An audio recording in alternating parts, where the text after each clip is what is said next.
in here, okay? So we are now going to deal with the levels of communication. Is that what's next in yours? It's next in my notes, okay? And so the levels of communication. We're going to talk about this. We're going to take some time and dive in on this, but let's start with this statement. The business world recognizes that there are levels of communication, okay? So in an article published by Kevin Eikenberry in 2021, he states that there are 3 levels of communication. Now this is on a business level, and I'll explain why I brought this out in a moment. So level 1, according to him, is communicate. We have a message. We're trying to tell you what, maybe it's our product, or maybe we got a proposition for you. So we have a message that we're going to share, okay? This is transactional. This is dealing with a transaction. We're going back and forth here, okay? Level 2 in the business world is converse, which is another way of saying talking. Now with this might be more in the business world inside the office. You're focusing more on sharing rather than just telling, okay? So now it's not so much that I have a message as much as it is, okay, we're having a staff meeting and we're sharing ideas back and forth. That's converse. That's what happened yesterday in our staff meeting here at the church. This is interactional. This is back and forth, okay? Then the third level, Mr. Eikenberry said, is connect. Okay, so we're now trying to connect. This is relational.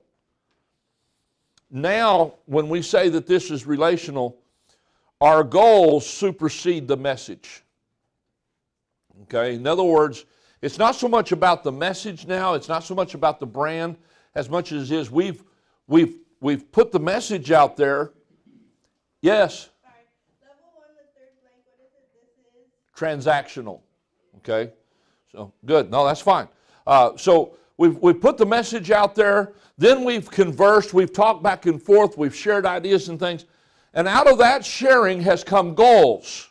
Now that's more important than the message. The message helped us get there, but our goals, where we're going, what we're doing, and nobody can do that alone, so we're all in this together.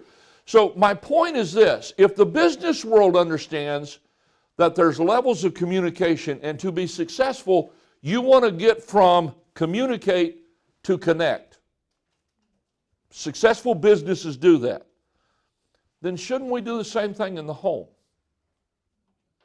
The only thing is depending on who you read, there's anywhere from 4 to 5 levels of communication, and I read several articles on this, and so I boiled all of their notes down to 5 levels of communication. So levels of communication in relationships.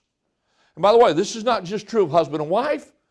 This is true on every level, on every type of relationship. But we are dealing with husband and wife today. First of all is the casual daily communication. Now when I say casual daily communication, let's don't just dismiss this. A lot of our communication is right here, okay? For example, when I would leave the house, and I'm just going to give you a list of things here, and I may say more than you got, I think 4 spots there, but my wife would say this to me: be careful.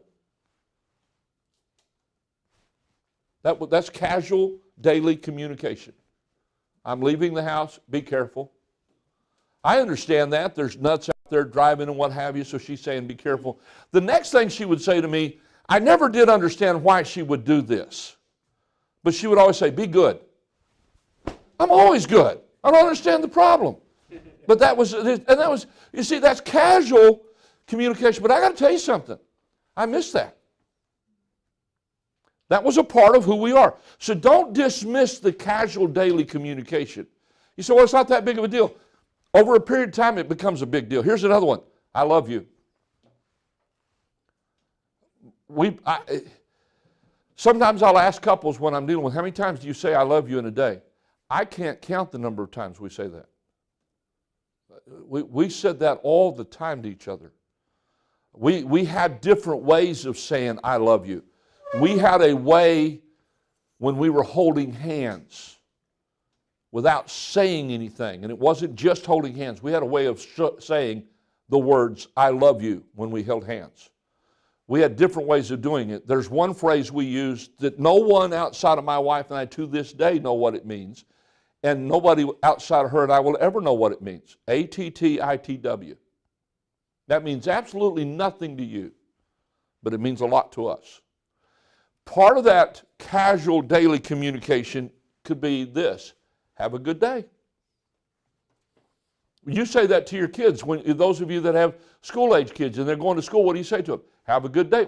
Are you saying that just to take up space in your day, or do you really mean that? Certainly you mean that. Who doesn't want their kid to have a good day at school? That's casual daily conversation. But I counsel people, they don't get much past that. You're not building a really strong relationship if all of your communication is casual daily communication. But a lot of your communication will be that. And it's necessary. And I promise you, when it's not there, you're going to remember the casual daily communication. For my wife and I, sometimes that casual daily communication took place in notes. I was cleaning my office the other day here, and I found a note, a little piece of paper, and it had, "I heart you." I would get that all the time. When I would pack up and go on a trip, many times as I was unpacking my suitcase when I got someplace, I'd find little notes stuffed in my suitcase. All of those things was really in this area of casual daily communication.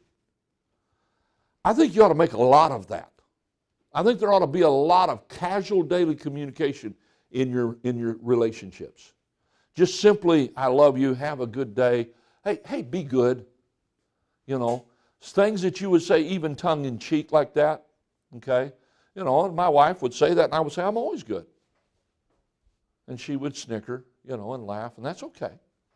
But all of that's important. So no level of communication is not important, but this is the starting place for us. Next is news and updates.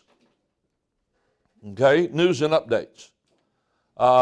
How would that look? You might come home and say, "Well, this is what happened at work today." Okay. That might start by asking, "How was work today? How was your day today?" You're looking for news and updates. Not a lot of motion in this yet. Okay. You had a meeting. How was your meeting? Things like that.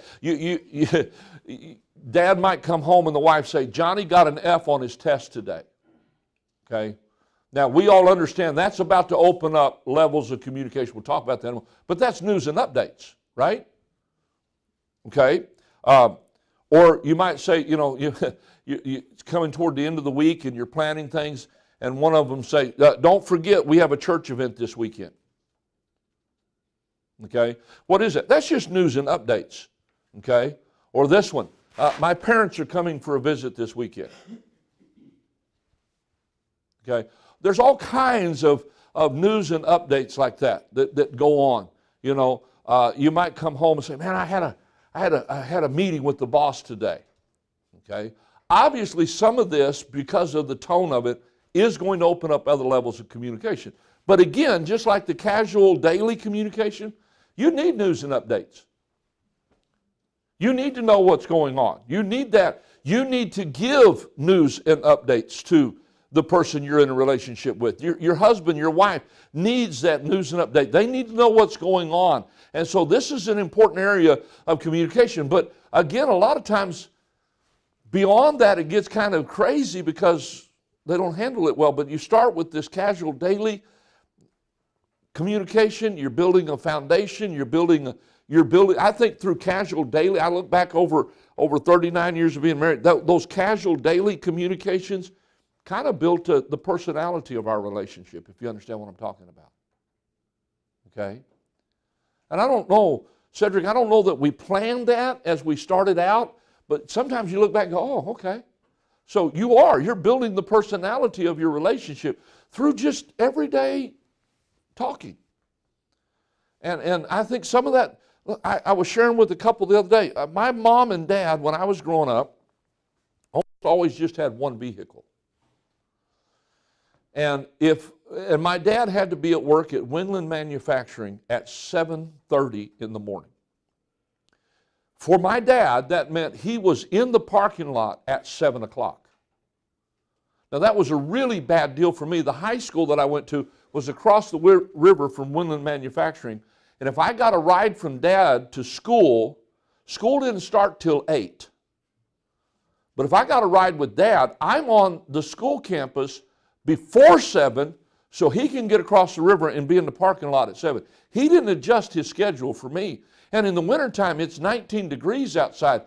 I'm showing up at the school before the janitor's opening up the buildings. Freezing to death, waiting for them to open up doors someplace.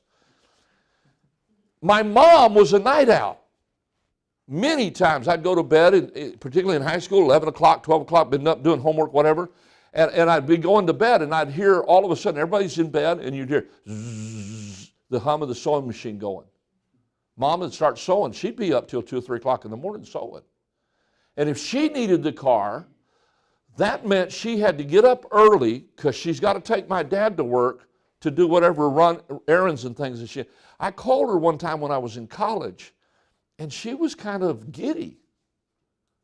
I said, "What's going on? You sound really giddy. What's happening?" She goes, "This whole week I've needed the car. And every morning that I got up," she said, "there was a cup of coffee sitting at the table that your dad made for me." Now, my mom and dad drank instant coffee for the most part. But Dad made her a cup of coffee every morning. My dad was not one who said a lot of things. That little gesture was saying, "I love you." That little gesture was saying, "I know the work you have to do to get up early because you're not a morning person, to take me to work so you can have the car. Here, I love you." And that means a lot to me, but I also learned from that, I wanted to be more than that. I wanted to say, "I love you" a lot. I wanted to make a lot of use of that in my marriage. So you have casual daily communication. You have news and updates, which lead to the next one. Are you ready? Opinions, ideas, judgments.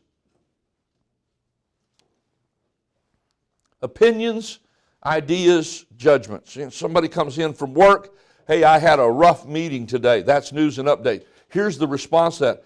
"I'm sorry that happened today. That must have been rough." What are you doing? You're giving an opinion. You're giving a judgment on that. You're making a statement. This isn't just now news and updates. You're expressing how you feel. Maybe you're hearing in their tone of voice, "It wasn't a great meeting. I had a meeting with a boss today. I'm sorry. How did that go? That must have been rough." Or, go back to Johnny got an F today. I'll tell you what I think about Johnny getting an F today. Right? Now, you're about to give some judgment. And that's okay. There's nothing wrong with that, okay? Hey, we got a church event this weekend. Thanks for reminding me. I'll change my plans. See? Now you're giving opinions. And you're giving ideas. You're giving judgments. You're now responding to the news and the updates. And there's nothing wrong with that. Hey, my parents are coming this weekend. Oh, great. I'm not saying that that's probably the best kind of response. Maybe a better one is, "Oh, it'll be great to see them." I know when we first got married, my wife's folks would come down from Modesto. They lived in Modesto. In fact, before we got married, I was living in a little house that the church owned that we were going to live in as a married couple, but it was a bachelor pad. And there was a week there where my then fiance and her mom came down. I had to move out and go live with a friend for a week so they could put a woman's touch on it. And that Friday of that week, her dad and her brothers came down with some of her personal furniture. And to this day, I remember when Dad walked in the house. It was real to him. You could see it in his face. She really is moving out. She really is moving in with this hairy-legged fellow that I don't know very well. That was really happening. You could see it in his face. And so, come on in. You're fine. So you have this opinions and ideas and judgments. This is where you start responding to the news and the updates. Okay? Now, let me say this before we move on. There is a difference between responding and reacting. We need to learn that. Reacting is just you spouting out something. Responding is you planning how you're going to communicate to news and updates. How are you going to handle things? How are you going to do things? And there's all through the Bible, and we'll get into some biblical principles that you can take home with you later that teach you how to do that. But you can plan ahead of time, how am I going to respond to my spouse? How am I going to respond to my children? Or am I just going to react, fly off the handle? Okay? So we've got casual daily communication. We've got news and updates. We've got opinions, ideas, and judgments. You might. So one of them says, I want to do this. I think we ought to do this in our bedroom here. I think we ought to rearrange the furniture. And somebody else says, well, what do you think about this? You give it an idea. You exchange ideas on things, which leads to the fourth level, emotional level communication. Most couples really deal in levels 1 and 2, a little bit in levels 3, and they don't like level 3 because if you don't respond just right, World War III can happen. Okay? And if that's where you are, that you can't handle level 3, you're not going to get to level 4, but you need to get to level 4. What is this? Well, let me just make sense. And I don't give you examples of this. Let's talk about this. This is a risky area of communication. I'm not great in investing. I don't invest money. You have to have money to invest. But I know this about investments. If somebody says, hey, there's this investment that you ought to get involved in, and it's a low-risk investment, the return is going to be low. Okay? Low risk means you're not in great danger of losing your money. It's going to be pretty safe. You can put your money there, and you're going to get your money back, and you're going to get a little bit of reward in return.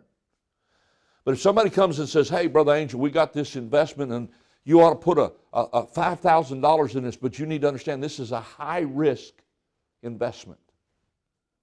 What that means is there's a good possibility you could lose your $5,000. But if this goes well, you could make $15,000. Now, you say, well, I should never do high risk. Well, I don't think you should risk money you can't afford to lose. But if you can afford to lose $5,000, you think I can make $15,000 off this. Okay, so that's this level of communication. It's high risk, but it's high reward. Does that make sense? Okay, so what happens? In this level, you might share something here about yourself, your marriage, or your spouse that might bring up a disagreement. You're sitting there thinking, I really need to talk to this person. It's a really good friend of mine, or I need to talk to my wife. But if I bring this up, I could see how they could disagree with that. And a lot of people are like, I'm not risking it. But if you don't risk it, there's no reward. Does that make sense? My wife and I moved here in 1991, and we were sitting in our little apartment over on Greenfield Avenue. We're up, it was probably 10 o'clock at night. I don't know why it seemed like a lot of our serious conversations took place after 10. And I looked at her, I said, hon, what's going on? She goes, what do you mean? I said, I don't know, it just feels like there's a wall between us. What's going on? Now, I'm one of those people, if I've got an issue, we're going to deal with it. Well, my wife was the opposite. She needed time to work through things, and I had to learn to give her time, because I'm like a bull in a china closet. There's a problem. We're rushing in this thing. Let's get this solved right now. I'm not walking on eggshells. I'm not dealing with that drama. Let's get this done. My wife was not that way. I had to learn to give her room to talk. And it got quiet for a little while. And then she looked at me and she goes, well, you take me for granted.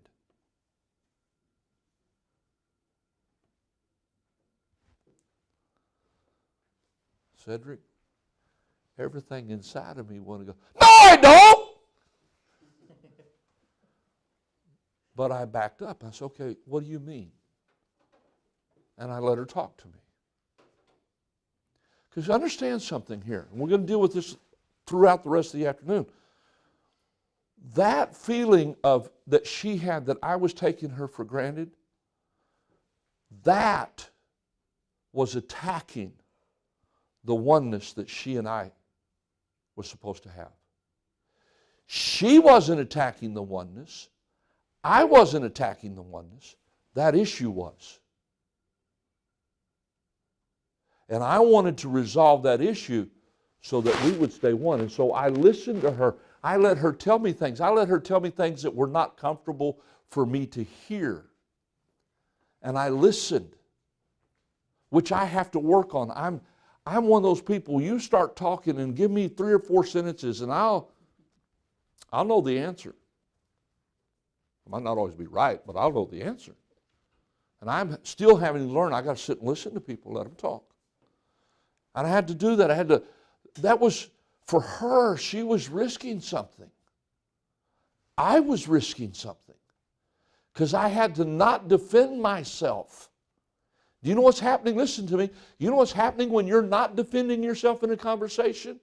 You're becoming vulnerable. Okay? That's this next thing here. You will be, in this level, you will be vulnerable. You're putting your feelings out here, Brother Angel. You're not hiding them in here. Okay? You will be transparent in this level.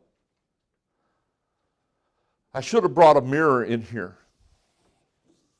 Let me tell you why this is so important. It is in this area that marriages break down.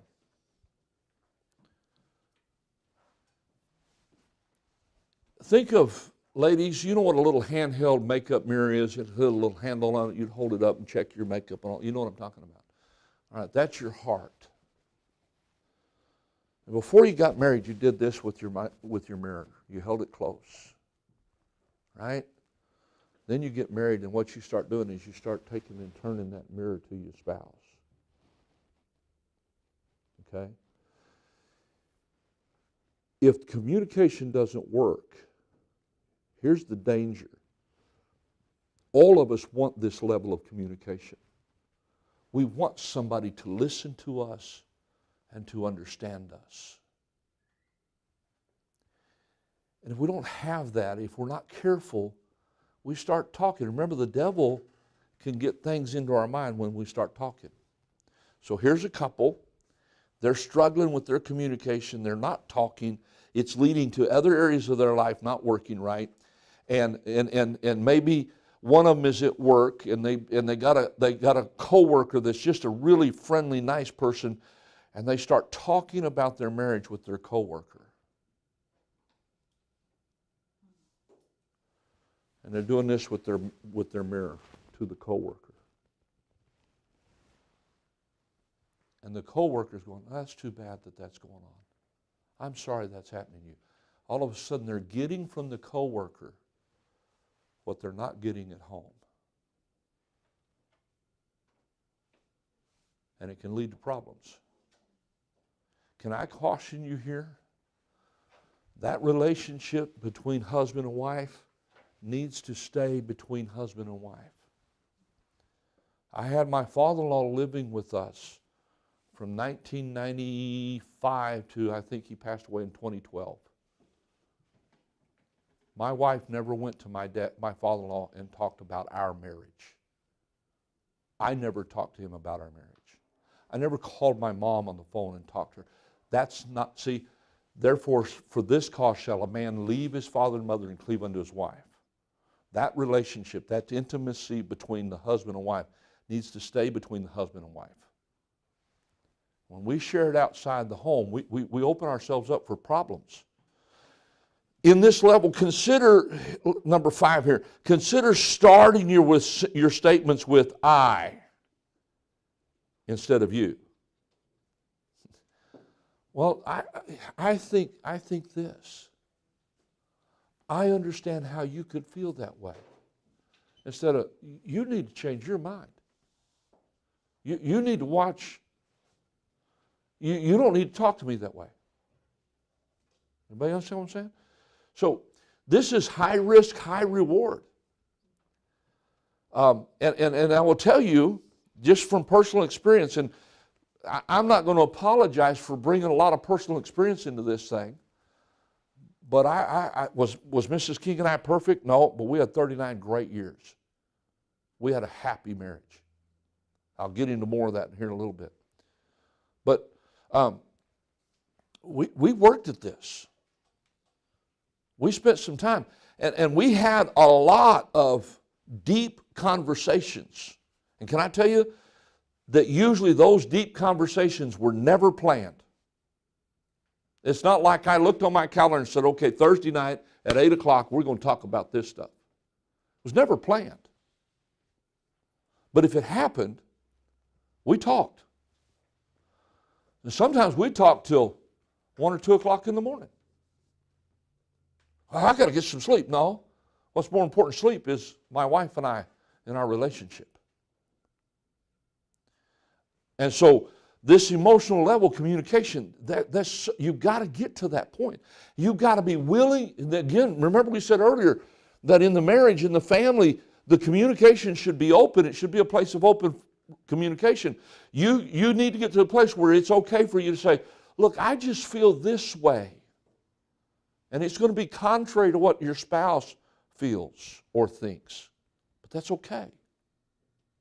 There needs to be freedom to say that. The next level is voicing needs communication.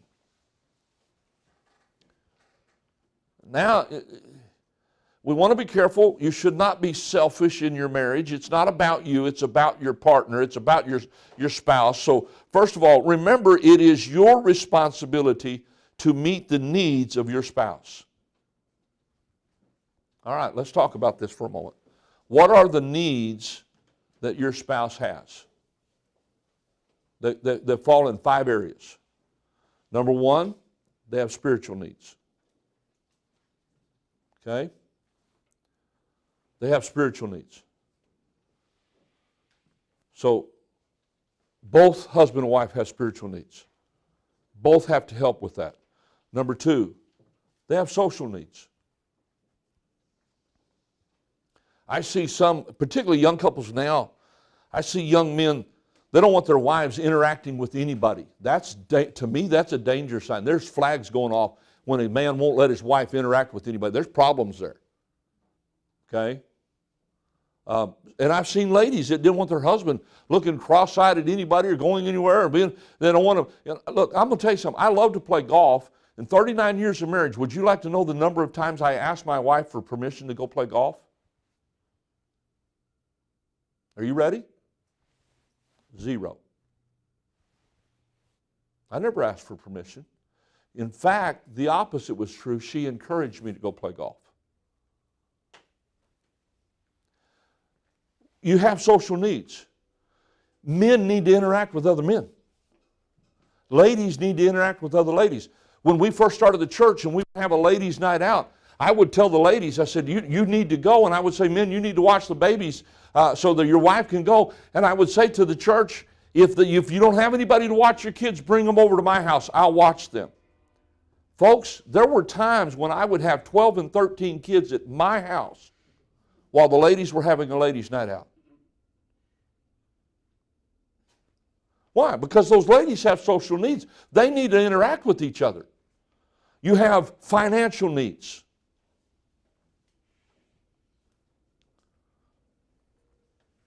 guy goes out and spends, $1,200 on a set of golf clubs,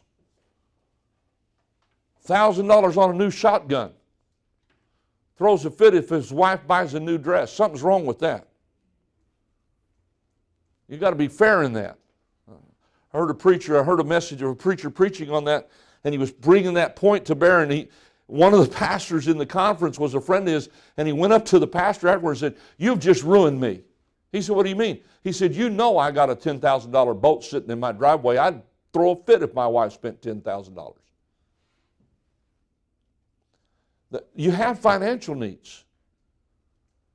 Look, you need things. Both of you need things. Both husband and wife need clothes. I would have, and this is just how it was in our relationship.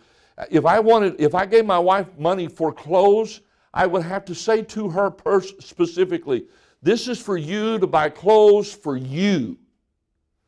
Because she would take the money and buy clothes for the kids. We'll figure out how to clothe the kids. My kids never ran around naked, so we figured out how to get it done. But I wanted her to spend money on her. You have financial needs. Next, you have emotional needs. Everybody has emotional needs. Sometimes men say, "Well, I don't show emotions." Well, that's baloney. Okay? Show me a guy that says, "I don't show emotion. I don't have any emotions. I don't show emotions." I'm going to punch him in the nose. I guarantee you we're going to see emotions. Okay? And then number 5, physical needs. Look, I'm not going to sugarcoat it. You were created with those needs. Who did that? God did. Okay? And it's your responsibility to meet those needs of your spouse. Now, men, you can't necessarily meet the social needs. You can't be her social life, but you can make sure she has a social life. Hello? And by the way, sometimes that social life will help you. You say, "What do you mean?" How many of you men understand when your wife says, "I feel," you're about to not understand anything she's going to say? And I use this illustration all the time. I'll pick on the two sitting up here, Brother Angel and Miss Evidell. Brother Angel comes by at the end of the service, we're shaking hands. "Hey, how's it going?" "Well, this week's been hard, and this is going on, and this is going on." I'm likely to say to Brother Angel, "It's okay, you can handle it." And he's going to walk out there going, "Yeah, that's right, I can." Miss Evidell comes by. "Miss Evidell, how you doing?" "Well, this is going on, the kids are doing this and this and that." "It's okay, you can handle it." She's going to be very upset at me. You say, "Why?" Because what I've just told him is, you're man enough to handle that. I've reaffirmed his manhood. And I've told her she's man enough to handle it too. Not going to help her at all. But she could go to Miss Hannah and say, "It's been a rough week, and I feel like this, and I feel like this." And Miss Hannah say, "I understand how you feel that way." And they won't talk about an answer at all. They'll spend a half hour talking about how they feel. And Miss Evidell will walk off and say, "Man, that was great. That's exactly what I needed." Because most people, if you're honest, you already know the answer to the problem. Most men know what they need to do. What they need is they need their wives to be their cheerleader and say, "You can handle it. You got this." And most wives know what they need to do. They can figure it out. And they just need their husband to say, "Well, how does that make you feel?" And then just sit and listen. You say, "But preacher, I don't understand what she's saying." You don't have to. Just, "Okay, I understand how you can feel that way. Why do you feel that way?" And let her talk.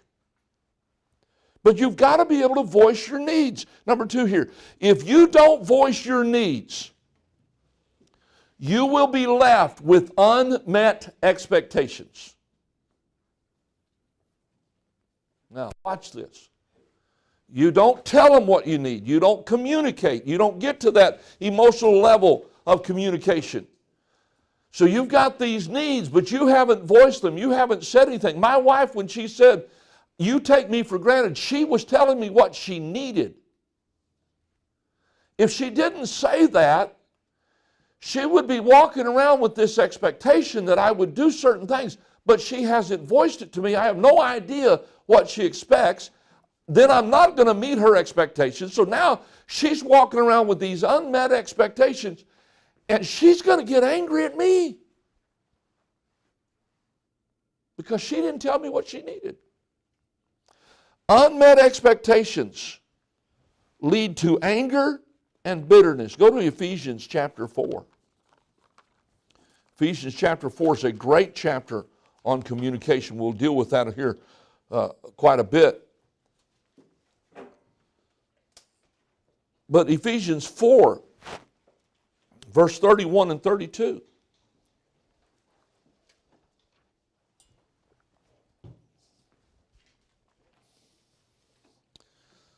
The Bible says, let all bitterness, oh wait, I hear some pages rustling. Okay.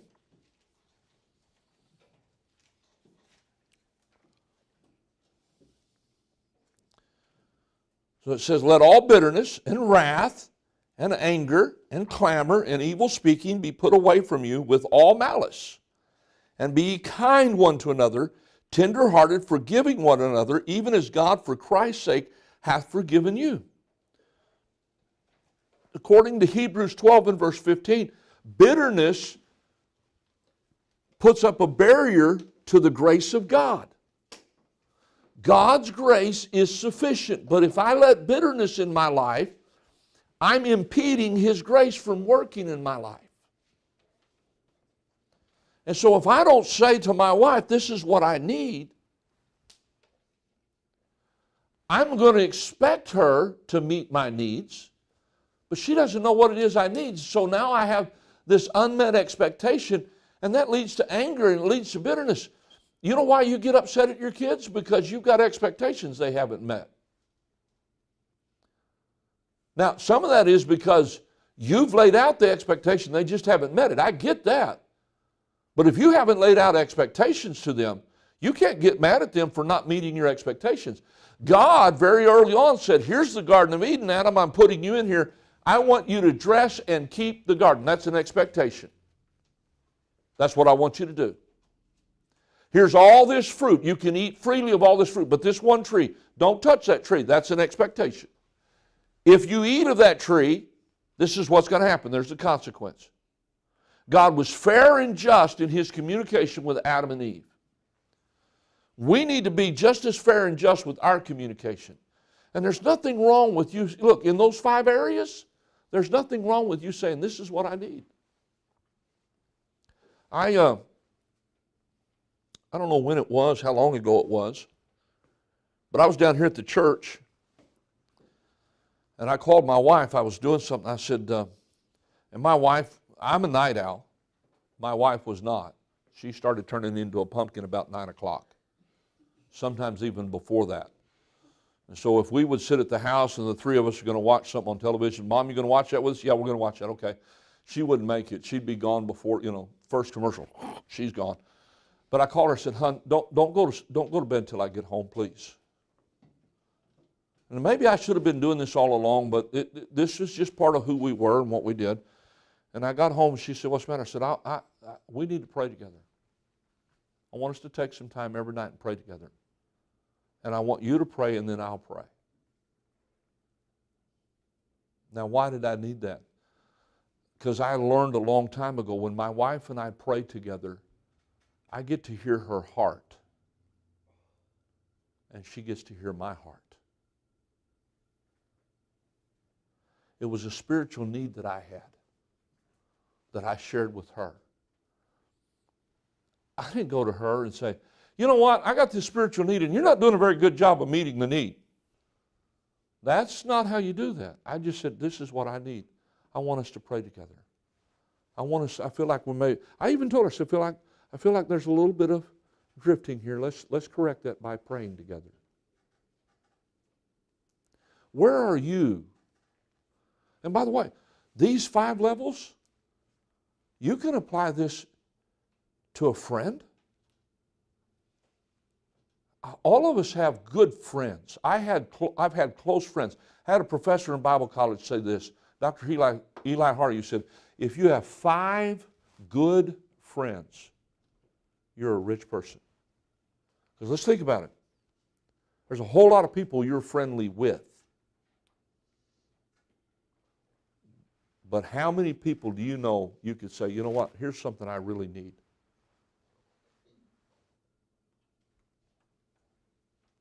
That's a whole different level.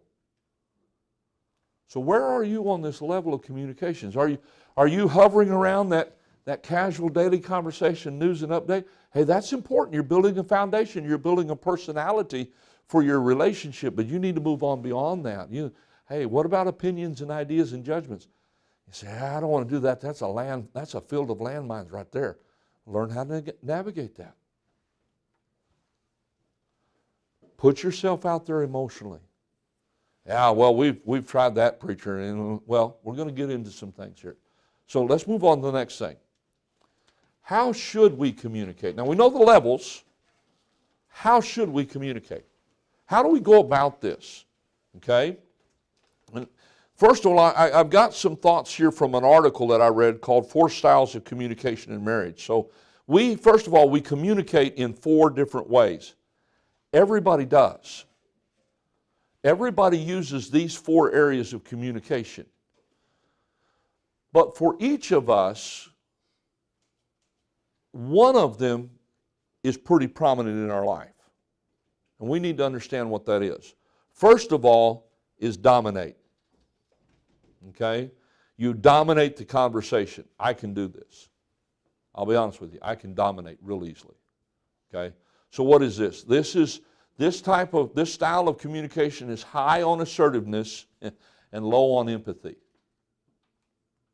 Okay? And there's times when you have to be that way. There's times when you may have to say to a child, look, this is the way it's going to be. And you're going to have to be dominant. You're going to have to say, and you're going to be very assertive in what you say to your child. That's fine. There's a time and a place for it. So what does this look like? And just some thoughts here. You must do whatever. You must do this. You must, X, Y, Z, whatever that is. Okay? Sometimes people put it this way, it's my way or the highway. I don't ever recommend you have that attitude. Okay? Here's another one, and this next one, be careful of this.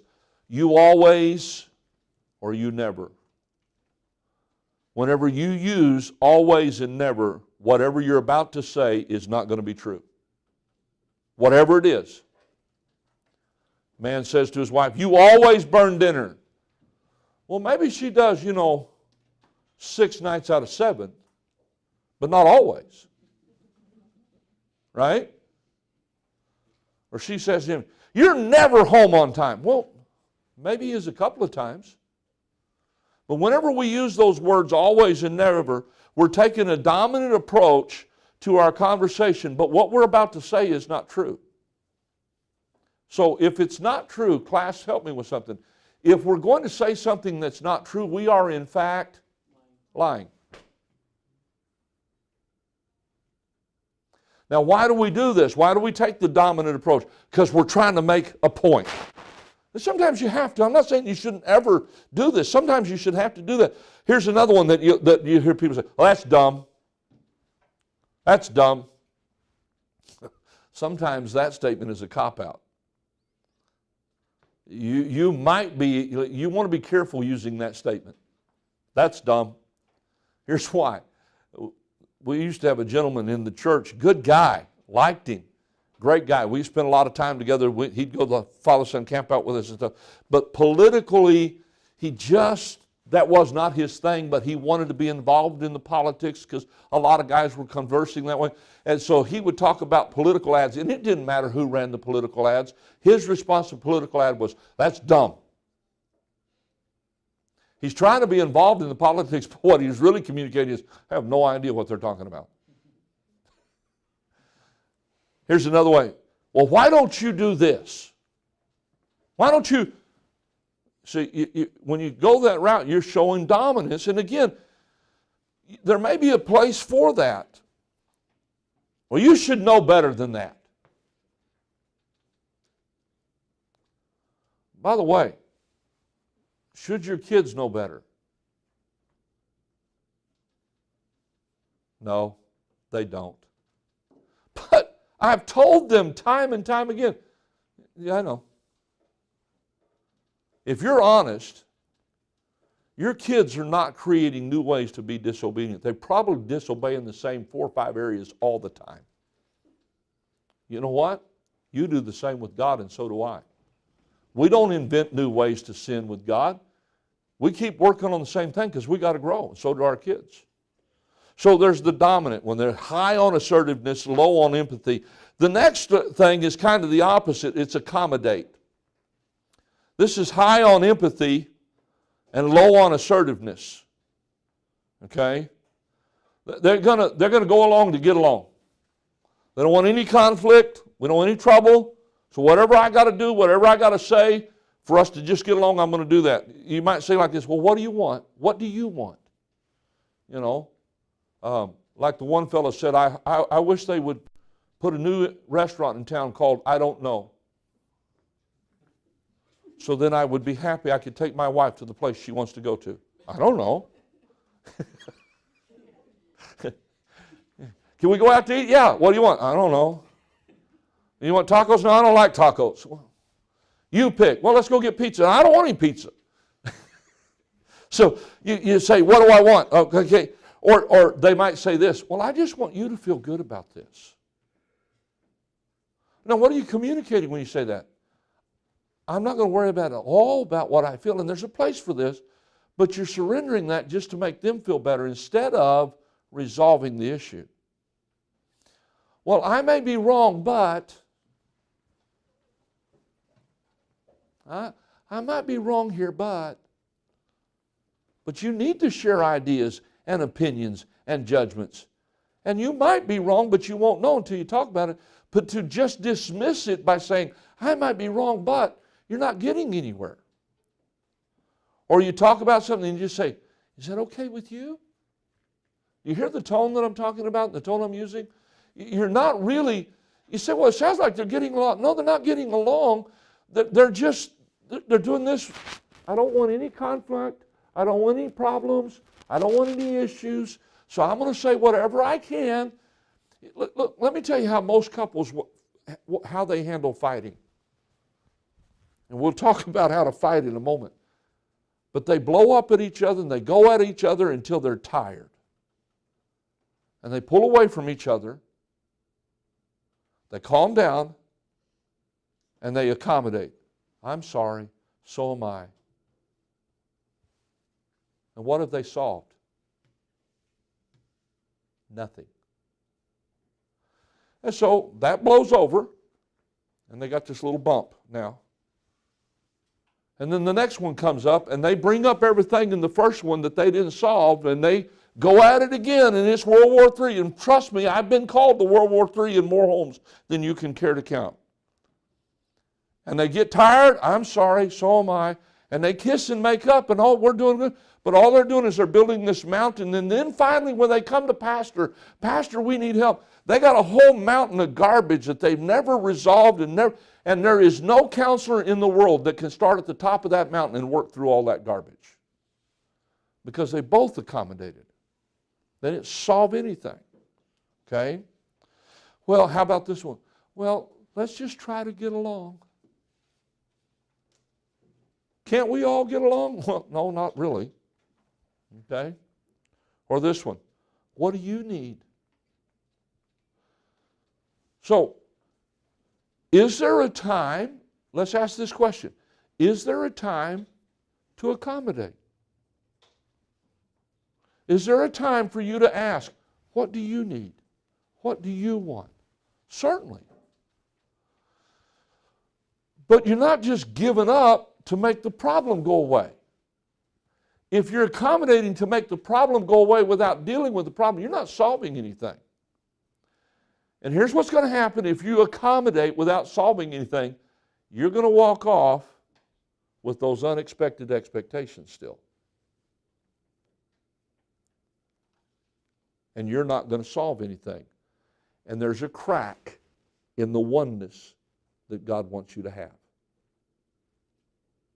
Okay?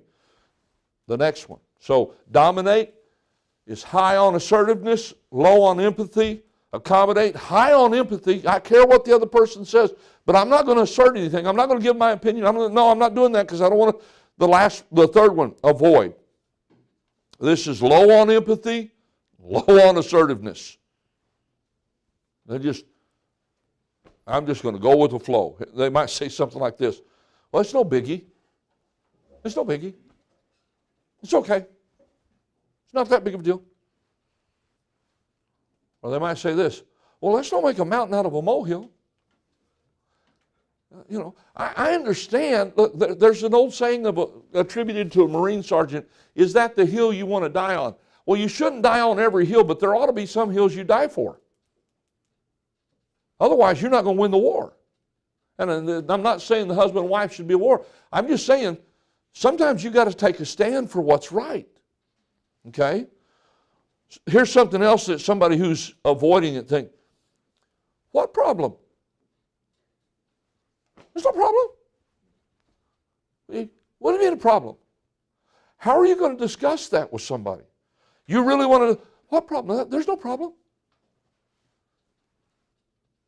You look at your husband or your wife and you see on their face there's an issue, there's a problem. What's the matter? Nothing. I'm not perfect at this, but my wife helped me with this. She would see something on my face. She could read me. Honey, what's wrong? Nothing. She goes, no, something's wrong. What's up? There were times as a pastor, and this just comes in the life of a pastor, there are times as a pastor that I deal with things I can't tell anybody about. And it wears on you. I'm not complaining. I understand it. It's part of pastoring. I'm okay with that. What I had to learn to say to my wife is, hon, I'm dealing with some things I can't talk about right now. Because she knew something was wrong. If she could see that something was wrong and I said nothing is wrong, what am I doing? Class? I'm lying. I'm lying. Your job as a truck driver, there may be things that you have to deal with as a truck driver. There may be some issues at work that you have to deal with that you can't bring home to her. She doesn't need to carry that burden. It's not wrong. This idea, well, we just share everything. No, you don't. We don't keep any secrets. Yes, you do. Does that surprise you? Come on, talk to me. Does that surprise you? You do have secrets. That's not wrong. But it would be wrong for her if she could see you and say, what's the matter, hon? Nothing. Well, yeah, something's up. Well, I've just got some issues at work. And I can't, I can't talk about it. Maybe you're privy to a new policy or something, and who knows what the issue is. Sometimes you're going to have things like that. And it's okay. It's not wrong. It's not wrong to have a burden that you need to carry that you don't put on someone else. You can't put it on them. But don't lie about it and say nothing. Don't avoid it. Be honest and say, I can't talk about it right now. And if that's the case, if your spouse says, I can't talk about it right now, you need to accept it. Well, why can't you talk about it right now? What's going on?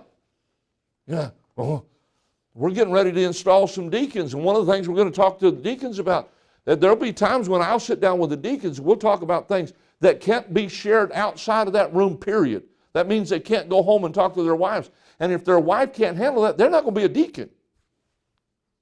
If she's going to give him the third, well, why? What did you talk about at the deacon's meeting? Well, we can't talk about that right now. Well, why can't? I'm your wife. Why can't you talk to me about that? Well, then that man's not going to be a deacon. But you avoid it. Or you just dismiss everything with this. Well, I'm sorry. I'm sorry. What does that mean? I'm sorry. Sometimes it doesn't mean very much, does it? I know when I was growing up with my brother and my sisters, it was not uncommon for one of us to reach over and go, Pop! Ah! I'm sorry. No, I wasn't sorry. I meant to punch him. Mom would get on it. Well, I said I was sorry. I don't understand the problem. Yeah, I punched him, but I said I was sorry. it's okay now. No, it's not. Okay? The last one here on this 4 areas is collaborate. Collaborating balances empathy and assertiveness. I'll give you an example of what you might say in this area. Well, this is my point of view on the issue. How do you see it?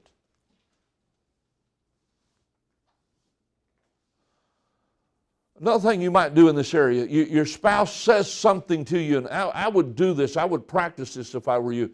They say something. We all interpret what we hear. We never listen without interpreting.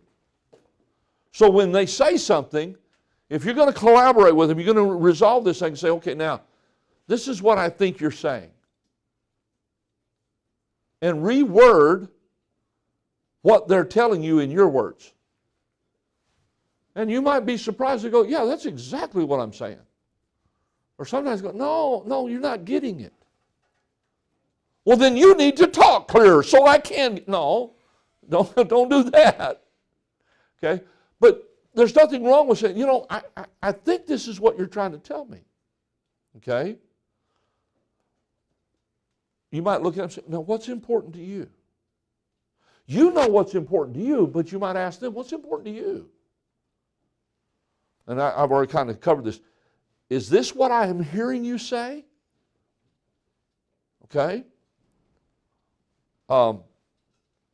You might even ask this question, how can I support you? When my wife would ask me what's wrong, I learned by saying, when I would tell her, look, I'm carrying this or that, there's just some things on my mind I can't talk about right now. What that did is that told her more about how to pray for me. She could verbalize to God, Lord, I don't know what he's dealing with, but can you help him with that? Because she knew something was there. Does she have to know exactly what's there to be able to pray about it? No. That's why we have in church, we have this thing called unspoken prayer request. What is an unspoken prayer request? That's something that's very personal that you can't share with anybody else, but you want to follow the biblical admonition of praying one for another. So please pray for me. I have an unspoken prayer request.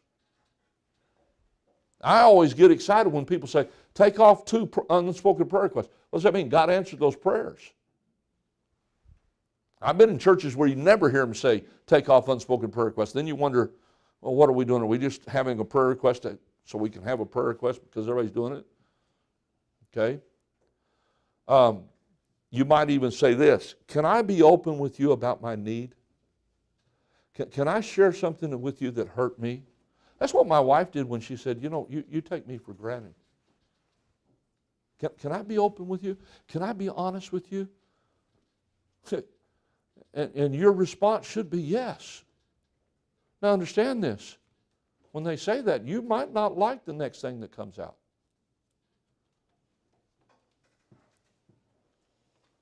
But if my wife, and I keep going by that, when she said to me, you take me for granted, think about that for a moment. Was she trying to hurt me?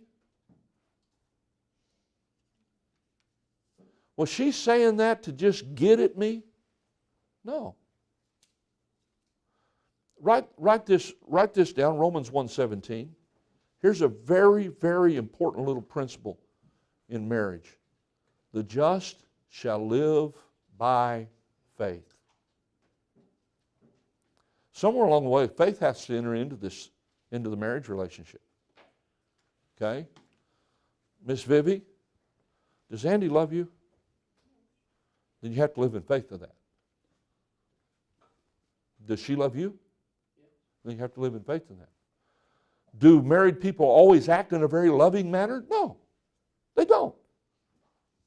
That's where faith comes in. They're not acting right now, but I'm living in faith. They love me. I know they do. There were times when I would have to say to my wife, hon, I'm sorry that happened. I didn't do that to hurt you. I'm not trying to hurt you. I wanted her to understand I made decisions sometimes. I didn't make the decision to hurt you. So let's go on. How do we speak? How do we communicate? The next thing here. Go to Judges 19:14. when I first saw this, I thought, what is God trying to say here? And I'll read the verse to you, which is very interesting. Judges 19:14. In this story, there's a Levite, Judges 19:1 through 4. There's a Levite whose concubine, his wife, leaves him. She just leaves the home. We're not told why. We're not told the circumstances. Verse 1, and it came to pass in those days, when there was no king in Israel, that there was a certain Levite sojourning on the side of Mount Ephraim, who took to him a concubine out of Bethlehem, Judah. And his concubine played the whore against him. That's pretty serious situation, right? She didn't just cheat on him. She played the whore. She got paid to do that. And went away from him under her father's house to Bethlehem, Judah, and was there 4 whole months. So she's left. She's played the whore. She's gone 4 months. And her husband arose and went after her, watch this, to speak friendly unto her, and to bring her again, having his servant with him and a couple of asses. And she brought him into her father's house. And when the father of the damsel saw him, he rejoiced to meet him.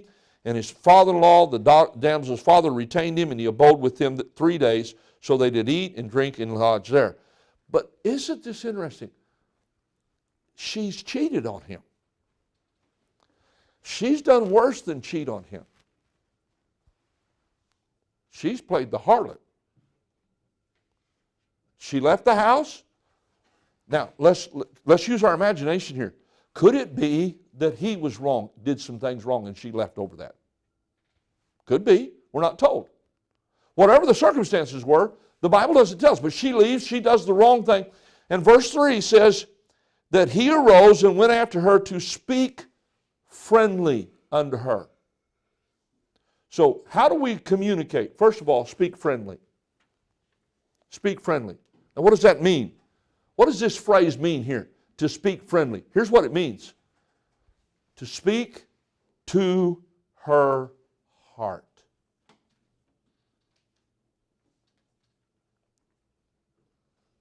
Well, let me help you with something here.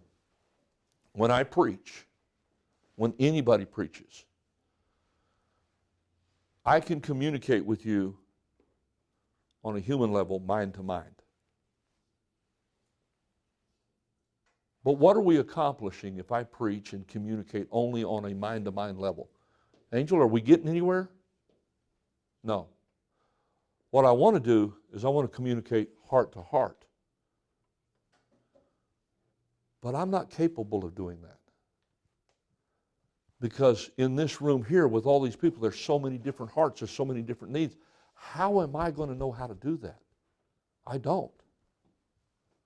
So how is it that all of you can come to a church service and the Word of God can be preached and it touches your heart? That's God. And if you're going to speak to the heart, you're going to have God involved in that. You're going to be bathing your relationship in prayer. You're going to be seeking wisdom. James 1:5, if any of you lack wisdom, let him ask of God, who giveth to all men liberally and upbraideth not. You're going to need wisdom. How do I speak to my husband's heart? How do I speak to my wife's heart? This is not about emotions here. This is getting on beyond how I feel about things. You think for a moment. Put yourself in this man's place. You think he felt good about this situation? Huh? You think he felt good about what his wife did? You think he might have been a little bit upset? Huh? You think maybe the caveman in him came out and he's going to take a club, bonk her on the head and drag her by his hair back home? Yeah, but that's not the right way to do it. What did he do? He spoke friendly to her. He spoke to her heart.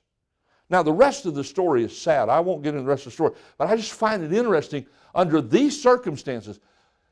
I'm not saying Abraham didn't do this, but Abraham and Sarah had a good relationship. And we don't have the Bible saying about Abraham, he spoke friendly to her. Here's a man whose wife cheated on him. He spoke friendly to her. How do you speak friendly to her heart? Here, speak to his or her needs. If you're going to speak to the heart, Speak to the needs. How do you do that? Learn what they need. Learn what your wife needs. Learn what your husband needs. And what your wife needs is not, you can't go, I know what I need, I understand needs. No. A wife's needs are very different than a man's needs. That's why 1 Peter 3:7 says, likewise, ye husbands, dwell with them according to knowledge. Now, God really helped us out there, men. God does not ask men to understand women. By the way, He doesn't ask women to understand men. There's been books, actually I saw a book in a bookstore, everything men know about women. It's about this thick. It had some nice commentary on the back. A guy's talking about what a great job the author did, and you open up, every page is blank. I don't have to know women. I had to know one. Ladies, you don't have to know men. You have to know one. So learn what they need. Secondly, speak to his or her desires. Learn what they like. How many of you ladies are big into sports? There's nothing wrong with it. My daughter is. My daughter is because I raised her. My wife, she was a 49er fan to a degree, but that was more so because of her dad and her brothers. She really didn't like Colin Kaepernick. She hated that whole thing.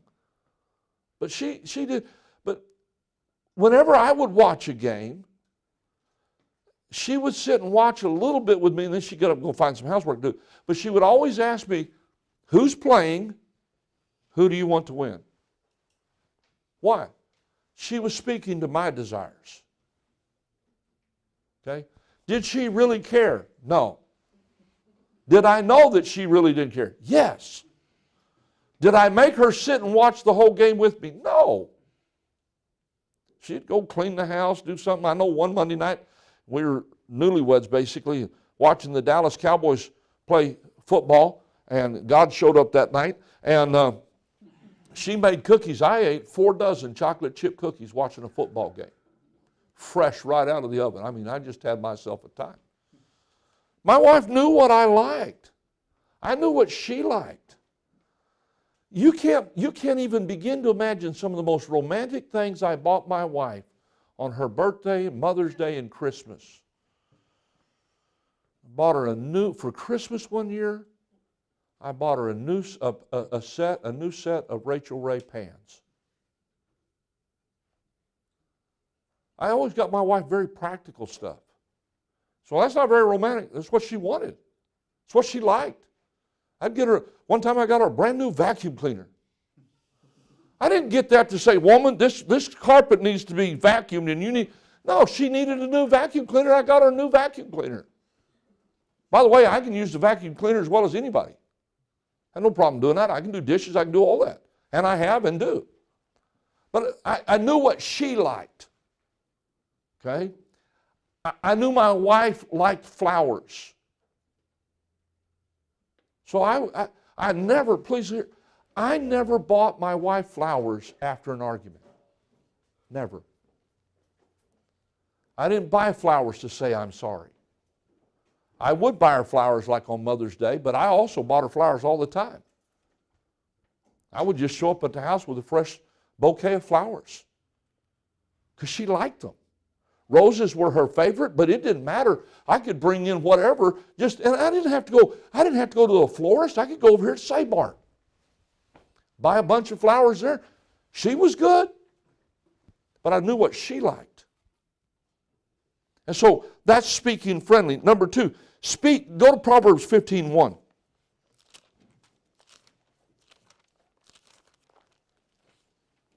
Proverbs 15:1. I got to hurry. Hannah's right. We're not going to be done by 2.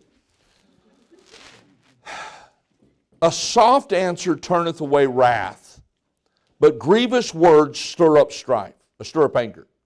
Speak softly. Speak softly. Now, how do we do that? Well, first of all, think before you speak.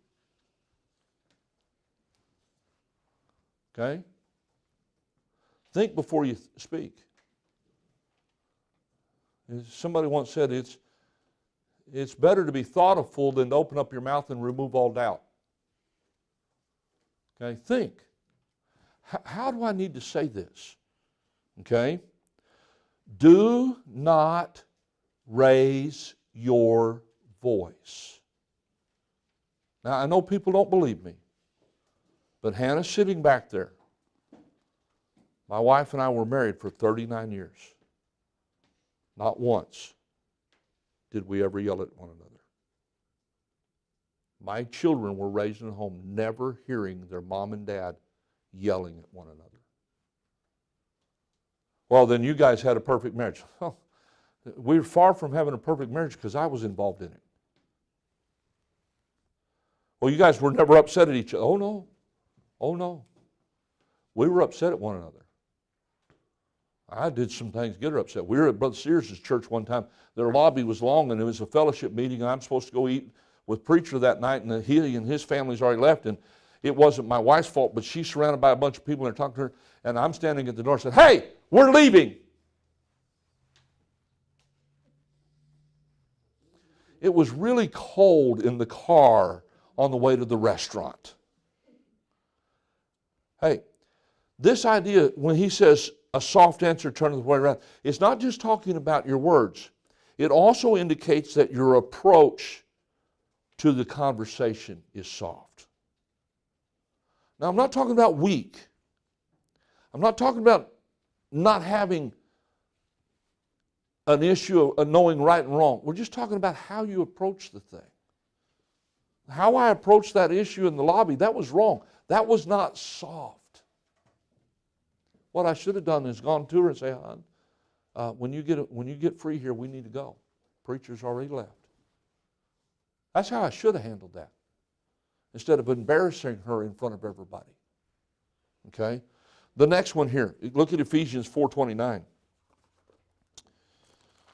And you would think that we don't have to say this in a church setting, but unfortunately we do.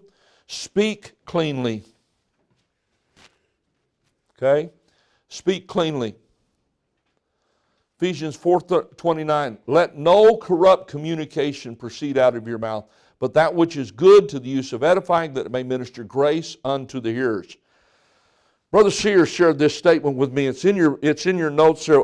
We don't know if we've got the spelling of the last name correctly, but the name is Boise Grain, but we don't know. He can't remember how to spell her name. Brother Sears is fifth grade teacher. He's 80 years old. His fifth grade teacher made this statement: profanity is the attempt of a feeble mind to express itself forcefully. Profanity says, I really need to make a statement. However, I have no idea how to say it. Have you ever heard people use profanity? When you listen to it, how many of you have ever heard, and I'm not going to say the curse word, but how many of you have ever heard somebody go, well, that tastes like, you know what I'm saying? You know the word. You want to look at them and go, and how do you know? Right? What they're saying is, I don't have enough vocabulary to tell you how bad that tastes. So there should be no place for cursing in the relationship. You don't use foul words.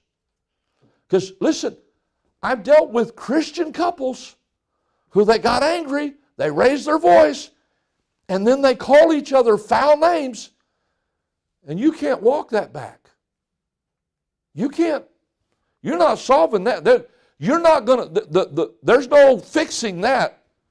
He called her a word that he shouldn't call her, and she can't get over that, let alone deal with the issue. The Bible says here, let no corrupt communication. That word corrupt communication means worthless communication. Our speech ought to be worth something. Remember, how we communicate places value on our relationships. So if every other word's the F-bomb, we're not putting a lot of value on the relationship because we're using worthless speech. So what should this speech be like? We should speak to build up the other person. He says, He says here, but that which is good to the use of edifying. Edifying is building up. Your goal in the conversation should always be, how can I build them up? Even if we disagree, I need to build them up. I need to lift them up in this. He goes on to say, that it may minister grace unto the hearers. I want to be gracious in what I say. So I want to speak to build up the other person. I want to speak to build up the relationship. Husbands and wives are to be one.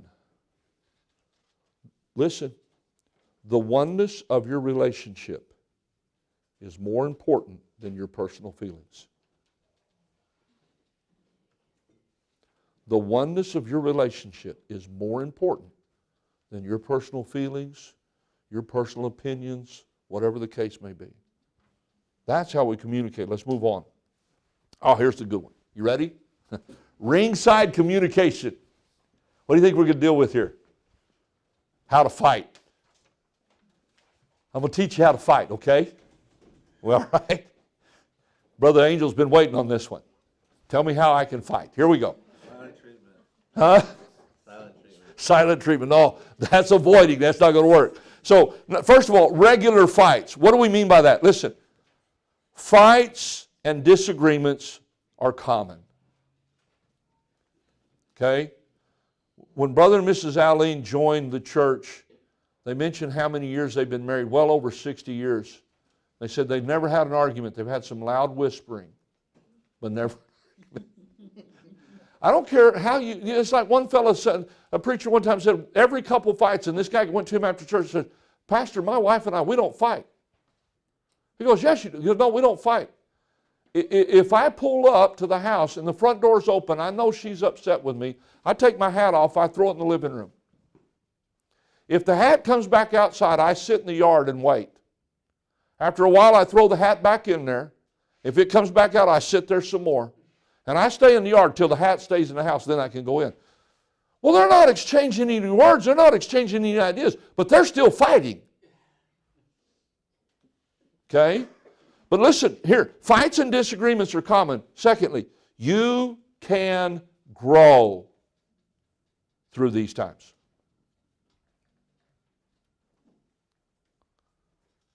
If you don't ever fight, if you don't ever have any disagreements, if you don't ever risk anything, how are you going to grow? My wife and I, when we would talk, we risked things, but that brought growth in our marriage. When we would say, well, this is how I feel. Nobody likes that. I don't like what you're doing. Well, nobody likes hearing that. But we would take that and we would work on that, and we grew through that. We had disagreements. We didn't yell at one another. We honestly didn't. I know that some people find that so hard to believe. That's because all you ever have is World War III at your house. But we never argued like that. Let me back that up. We did. You say, what do you mean? My wife and I, early in our marriage, just for fun, we would do that. We'd go out on a date.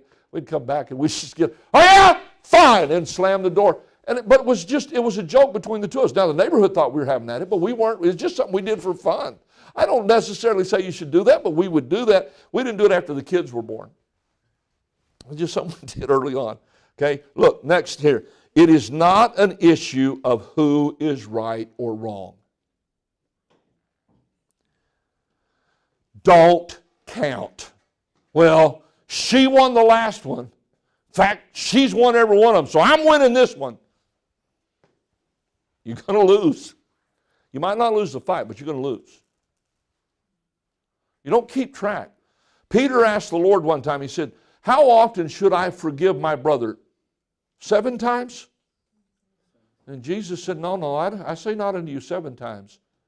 7 times 70. The principle is you don't count. Say, preacher, did you ever hurt your wife? Yes. And can I tell you the honest truth? Usually it was the same thing over and over again. I don't say that to my praise, but I would just do the same dumb thing over and over again. Some of y'all act like, well, no, once they say something, once we get this, they should never do that again. Well, I'm glad you're a better Christian than I am.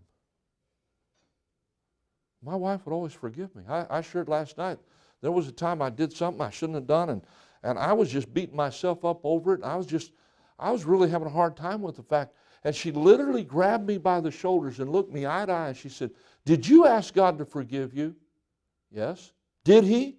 Yes. Did you ask me to forgive you? Yes. Did I? Yes. She said, then it's over. Stop it. I know y'all have a hard time picturing Mrs. King grabbing me by, but she did. I mean, that woman could get really, look, there was a time when I was really struggling in the ministry, and I went home to her and I said, I just feel like quitting. She goes, fine, quit. Well, I didn't mean it that way, hon. I mean, she didn't pull any punches, okay? But it's how you grow. You're going to grow. If you don't ever have any issues like that, you're not going to grow. If your kids, listen, I don't think kids ought to be disobedient, but if they don't ever disobey you, how are they going to grow? If you and God are at odds at one every now and then, how are you going to grow? I mean, nobody's always perfect. Okay? It is an issue of coming together to resolve what is seeking to divide the oneness of the marriage. It's not about me being right and her being wrong. That is my wife. And we are one. And we're going to come together and resolve that. So, early on in our marriage, we lived next door to the church. I was working that in Bakersfield. We had a young couple visit. My wife had gone home. She was getting lunch ready. And so I just said, hey, why don't you guys come over to the house for lunch today, and we'll fellowship a little bit. And I went home, and I said, hey, these folks are coming over for lunch. Now, my wife was very kind, very gracious, was a great hostess. They didn't know anything was wrong. I knew something was wrong. She was not a happy camper. After they left, I said, hon, what's wrong? She goes, look, you don't have to ask my permission for somebody to come over. But I would like to know ahead of time what we're planning. I said, okay. See, we weren't on the same page. I said, okay. I said, tell you what we're going to do. From now on, I'll do my very best to talk to you first before I invite anybody over. I said, but if I slip up, we'll just handle that. Is that okay with you? She said, yeah, that's fine. That never came up in our marriage. That happened in the early, first 2 years of our marriage. That never came up again. We never had. Why? We came together as husband and wife, and we solved that, and we went on. Okay? Genesis 2:24. Therefore, for this cause shall a man leave his father and mother and cleave unto his wife. Ephesians 6:12. For we wrestle not against flesh and blood. My wife was not my enemy. I was not her enemy. When you start making an enemy out of your spouse, you're never going to resolve that situation. So fights happen. Next, reason for fights. Why do they happen? First and foremost, pride. Proverbs 13:10. So then, by pride cometh contention, or contention cometh by pride. Pride will always raise its ugly head in our marriage relationship. Pride gets us into trouble. Okay? So pride causes that, and usually, here's what we want to do is, well, yeah, you're right, Pastor, pride. And if she didn't have the pride, if he didn't have the pride, we'd be okay. No, pride is on both parts. There's only one relationship where pride is one-sided. Proverbs 13:10, only by pride cometh contention. When you and God are not on the same page, I promise you pride is the root of it. And you're the one with the pride problem. God never has a problem with pride. That's the only relationship where pride is one-sided. Sometimes parents, our pride gets in the way of how we discipline our children and take care of our children. I'll teach parents on how to raise children and how to discipline this, but I don't want to discipline my child when they're angry. Okay, then don't wait till you're angry. When do you want your child to obey you? The first time? Then correct them when they don't do it right the first time. Does that always mean spanking? No, it doesn't always mean spanking. That correction might be saying, all right, come here, you didn't do that right. Let me show you how to do it right and help them do it right. And the next time let them do it by themselves. But there's a lot of different ways of correcting. But most of the time, parents discipline because they're angry. That's pride. Or they're embarrassed by the action of their kids. And here's what they're thinking. Well, what kind of father will they think I am if my kids act that way? It has nothing to do with that. That's just pride. Hello? Another thing that causes fights, selfishness. Selfishness. There is no place in the Christian life for selfishness. I said earlier, marriage is not a 50-50 give and take proposition. It is a 100% give. My goal in my marriage was to meet every need of my wife. My goal was to take care of her. I can tell you honestly, we got to a place in our marriage where it was all about me meeting her needs and all about her meeting my needs. When you get there, then the real fuss is who's going to meet whose needs first. And when you get there, that's fun. That's really enjoyable. Okay? Next, exposure. So what do you mean? How many of you found out that your marriage exposed things about you didn't want exposed? Huh? Let me illustrate it. Young couple is dating. They get engaged. And he says to her, hey, tomorrow, Saturday morning, I'm going to pick you up at 3:30. We're going to go fishing. Oh, great. And so she gets up early. She prepares a lunch for them. They go out, they get the boat, they get out on the lake, and they have a great time fishing, or he has a great time fishing. Then they get married. And she says, hey, let's go fishing. I don't like fishing. Well, what do you mean you don't like fishing? You went fishing when we were engaged. Well, she wasn't being honest. Now they're married. She went fishing to get him, right? Now she's got him. She don't want to go fishing no more. Or she says to him, hey, the opera Carmen is coming to town. Let's go to the opera. Sure, hon, whatever you want. We'll go to the opera. They go to the opera. They get married. Hey, there's an opera coming. I hate opera.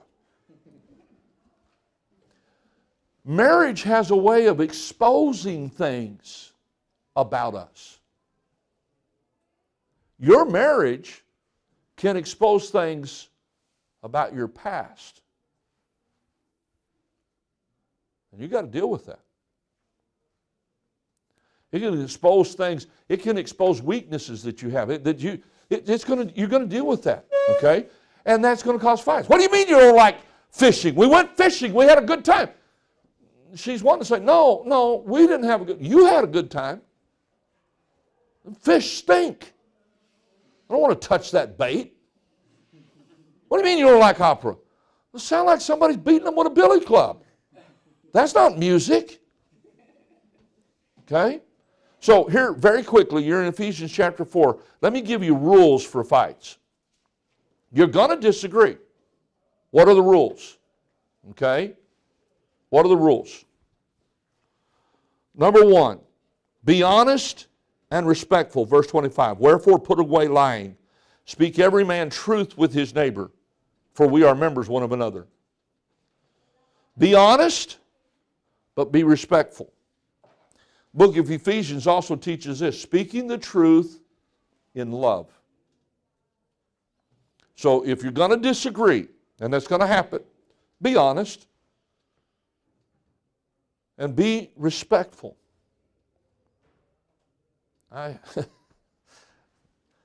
early on in our marriage, we went shopping. I never did this again. A bunch of ladies wanted to go shopping. My wife wanted to go, and they were going to go down to Southern California, and one of the wives couldn't drive, so her husband drove the van. I rode with them, and my wife bought this outfit, and my wife was a beautiful woman. But she bought this outfit that had like orange and blue and yellow stripes, big things like this. And she really, I don't, to this day, I don't know what she saw in that. She bought that. She wore it once. She goes, what do you think? It makes you look like a hot air balloon.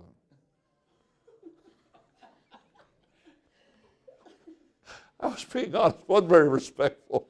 She never wore it again. You say, well, how would you say, hon, that just doesn't look good on you.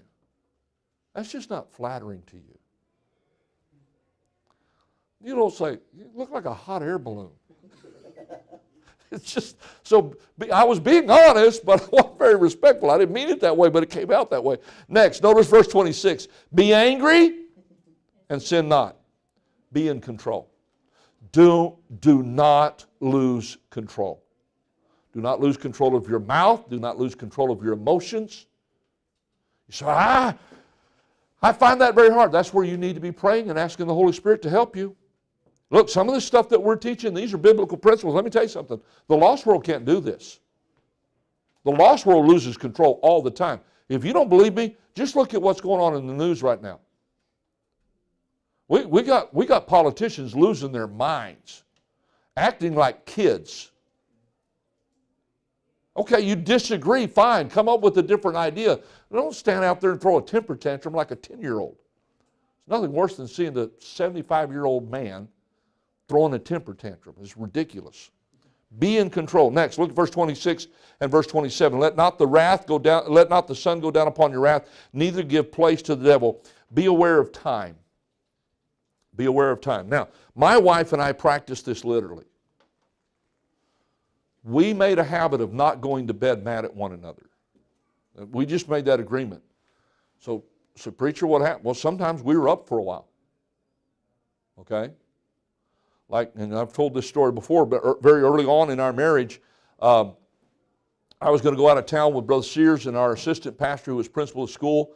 And we've not been married 6 months yet, and I got it in my little pea brain that I should not be leaving my wife home alone unprotected. That's the man in me. I'm taking care of my wife. So my answer, I asked a 16-year-old girl in the youth department to stay with my wife while we were gone. How many of you ladies think Mrs. King was okay with that? I'm looking at your eyebrows raised immediately. You would have not gone for that at all. My wife didn't like, no, she wasn't having any of that. We're supposed to leave early the next morning. My wife and we're up till like 2:30 in the morning talking about it. Now, we're not yelling, but we're talking about this. Going back and forth. So what happened? Well, first of all, let me tell you right now, that was stupid on my part. My wife agreed to it. You say, why did your wife agree to that? This is what she told me later, and she told me to use this story to help young couples. She said, I wanted you to be the head of our home. And I knew that if I wanted you to be the head of the home, I had to give you that. Did I ever do something stupid like that again? Nope. Never did. But we weren't going to bed mad at one another. This whole thing, how many of you heard people talk, the joke about he's out in the doghouse or he's sleeping on the couch? How many of you, that never happened in our marriage. We never slept in separate places because we were angry at one another. I wasn't doing that. Now, with my wife's health, the last few months, she slept in the recliner in the front room and I slept in the bed in the bedroom because she couldn't lay down without getting sick. But that was health reasons. We never slept separate because of anger. So be aware of time. Next, verse 28. Let him that stole steal no more, but rather let him labor, working with his hands the thing that is good, that he may have to give to him that needs. He said, what does that got to do with conversation? Be positive. Be positive. Anybody can point out a problem, come up with a solution. Hey, this isn't working right. What we're doing right now, could we try this? Can we do this? Now, what is that? That's opinions, ideas, and judgments, right? I think, can we try this? That gives them, say, well, maybe that would work. Well, Some of that might work, but could we do it this way? You're not compromising. You're coming together and coming up with a solution. The next one, verse 29. Let no corrupt communication proceed out of your mouth, but that which is good to the use of edifying, that it may minister grace. And here, be on guard. Watch. Be careful. Okay? Guard your mouth. Guard your relationship. Listen, my wife, the worst discipline, well, let me rephrase that. The worst spanking my kids ever got was when they hit my wife. And little ones do that. They, you swat them, they figure that's how you're supposed to handle things, and so mom swats them, they hit back. No. Nobody hits my wife.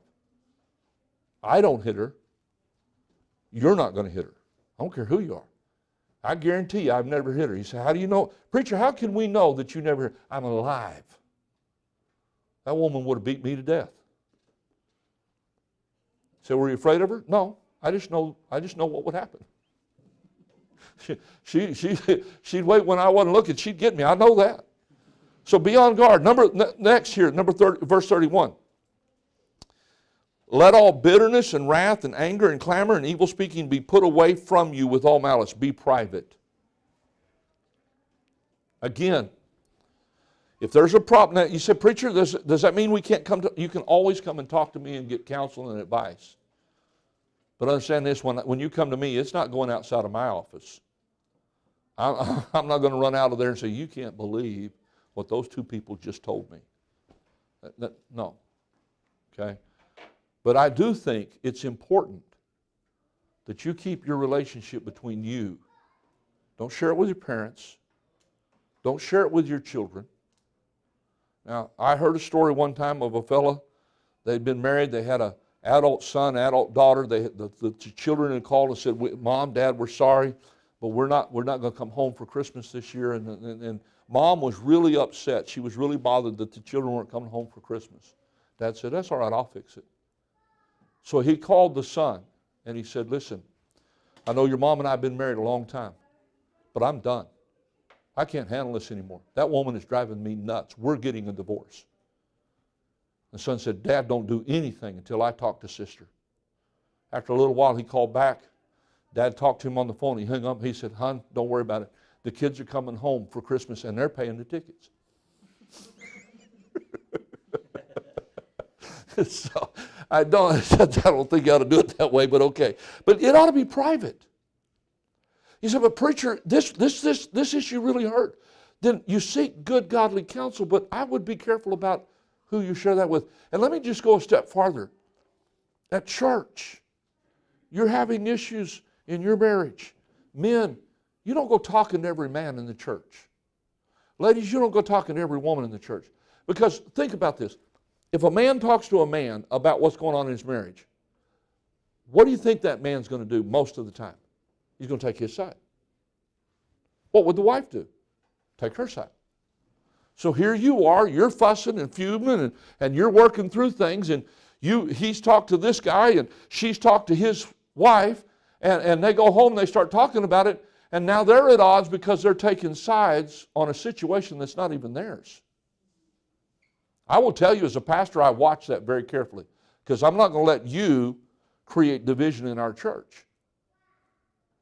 And then next year, be clean, and be ye kind, verse 32, one to another, tenderhearted, forgiving one another, even as God for Christ's sake hath forgiven you. Clean it up. How do you clean it up? Forgive. To forgive means to let go. And if you forgive, it's going to come back up. How many of you ever heard this thing, forgive and forget? You don't forgive and forget. David said about his own sin in Psalm 51, my sin is ever before me. He said, I can't forget it. But when it comes up, because you have forgiven, you let it go again. But what if they do it again? Then you deal with that incident, but you don't bring up the one in the past. Because that's when you start saying, well, you always or you never. Okay? So be clean. Last area here. We might make it. This is a short part. This is a short one. So what is the focus of communication? Two things here. Number one, to glorify God. 1 Corinthians 10:31, and whatsoever you do in word or deed, do all to the glory of God. Okay? So what does it mean to glorify God? Well, first of all, it means to give people the right opinion of God. I wanted to glorify God in my marriage, first of all, because I wanted to glorify God and I wanted a good marriage with my wife, but I wanted my children to have the right opinion of things. When I was dating Mrs. King, I opened the door for her all the time. I didn't stop doing that when we got married. I opened the door for her all the time.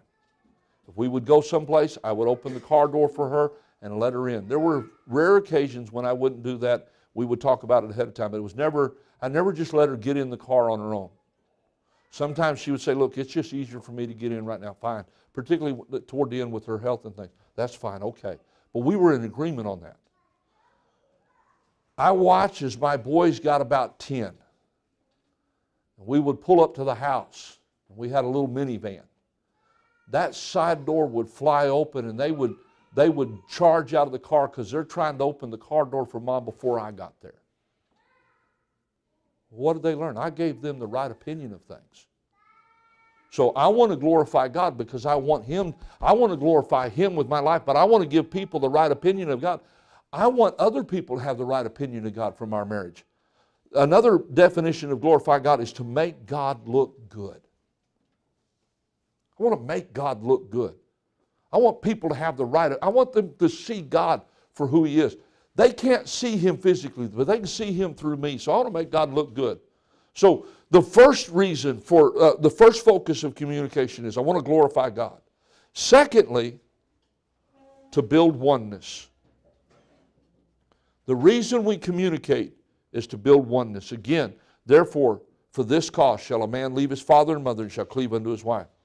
The real goal of marriage is to picture Christ's relationship to His church. The relationship that God uses to picture to you and I His relationship to His church is the husband-wife relationship. Ephesians 5, verse 31, for this cause shall a man leave his father and mother and shall be joined unto his wife, and they two shall be one flesh.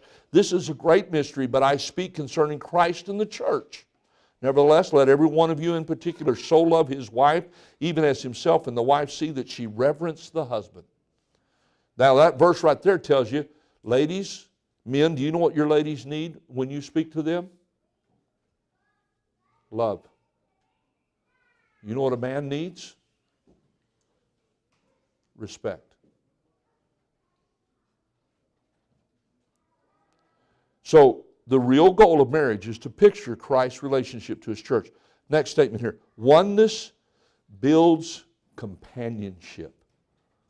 Why did God create marriage? He did not create marriage for kids. People can have kids without being married. Yes or no? Now, He created marriage to give us companionship. God created us for companionship with Him. Okay? And marriage is God's answer to the aloneness that Adam sensed. Now, you said, but preacher, I'm not married right now. I get it. I understand that. I remember being single. Being in a room of people that I loved dearly and they loved me and I felt all alone. I know what that feels like. And I had to learn how to develop my relationship with the Lord and wait on Him. And now I'm back in that same position. I'm single again. I still do this though. I'll be honest, yesterday was a hard day for preacher. It was Valentine's Day. I walked around quite honestly with a tear in my eye almost all day yesterday. We got done with staff meeting. I went over to Save Mart, bought a dozen roses, went out and put them on her grave. When I get back from the Philippines, they'll have her headstone done. And I'll be able to go out and see that. Oh, I miss her. I stood there yesterday. I need you. I do. I need her, but God had other plans. Listen, I'm having to learn now how to make God my companion. It's a whole new place in my life, but it can be done. All of these principles, yes, this is a Reignite the Romance seminar. It's about marriage, but everything I taught you today, you can apply in any relationship you have. Your parents, those of you that are adults, your parents are still alive. I can tell you this from personal experience, raising your parents is work. My daughter's back there going, yeah. I mean, my mom, I had to take care of her and all that. Raising your parents is work, okay? But any relationship you have is worth having. Learn how to communicate. Learn how to talk. Now, the last part of your book, I got this from a book that I purchased, Homework for Marital Problems. I'm not going to go through this. You can read through this. There's a communication worksheet that you can work through that. Husband and wife, I'd encourage you to go through that. And it gives you a lot of scripture to look at. And we're not talking about philosophy here. We're not talking about psychology. We're saying, what does the Bible say about communication? Then there's communication guidelines that kind of goes beyond what we talked about. It goes deeper. That'll help you, and you can rate yourself. How am I doing? And check that, and then go back and learn that. And there's a place where husband and wife might say, I agree with God's grace and help to implement these communication guidelines. I will study the scriptures listed and apply their truth to my marriage. You might sit there and say, hey, we need to do that, and both of you sign it and date it. There's communication improvement exercise. Just some thoughts about how to improve your communication. And then the last one is, I think would be worth anybody going through, what the Bible says about wrong words, good words, improving your speech. Look at all the Bible verses about speech. Why are there so many Bible verses about speech? Because God, who is a communicator, created us to communicate. I hope this has been helpful for you today. And if you have questions or anything, are there any questions? We've got about 10 minutes. Any questions? Any answers? Okay. All right. Yes, ma'am. About, the secret. Yes. It says in the Bible, open rebuke is better than secret love. Yes. And there are some people, not some, not all. But there is some, for example, the guy have meeting some lady, and they don't say that to the wife. Is that supposed to be a secret to himself? No, that's wrong. That's wrong. Look, yeah, no, I'm not saying that that's okay. That's not the kind of secret I'm talking about. That's not the kind of secret. And an open rebuke, that again, that can still be private. Open rebuke can be, look, open rebuke would be me dealing with my children about something that was wrong, but I didn't do that openly in front of everybody. Does that make sense? It was open rebuke in that I didn't let it slide. I rebuked them. I dealt with that. Open rebuke might be my wife pointing out something I did wrong. My wife watched my speech when I was preaching. There were certain things that she would say, that just doesn't sound right. Now, she wasn't being critical, but she wanted me to speak well and to communicate well when I was preaching. So she would say, that phrase, that statement, that word. And when she would point that out, I would try not to use it. And there were times when she goes, use the word again. Okay, I'll work on it. But that was open rebuke. But no, there's when I talk about, there's sometimes you have a burden on your heart. And I'm going to be honest with you. I don't think you need to necessarily share everything. For example, I didn't share everything from my past. I got saved when I was 18 years old. And there were things in my life and things that I experienced and things I didn't share with my wife. I was battling that. I was having. Why would I burden her with that? Okay. So you may have. Look. Let me explain it the way a professor of mine this week explained it. There is an intimacy between the husband and wife. That's how kids came into the world, right? You're careful about what you say about that intimacy. Everybody knows everybody knows that intimacy happened between Mrs. King. Would you like to know the proof of that? She's right back there. My 4 kids are evidence of the intimacy between my husband and wife. But if I talked about that publicly, that ruins that intimacy. By the way, and this is something new that I'm learning, and I'm going to work on this. Did you know you can have that level of relationship with God that's private between you and God? People will see the evidence of it. Does that make sense? So there were times when there were things I wanted to see in my marriage and things that I felt we needed. I didn't necessarily talk to my wife about it. I prayed to God about it. So were you afraid to talk to her? I was never afraid to talk to her. I just found sometimes it was more effective for me to pray about it than to talk about it.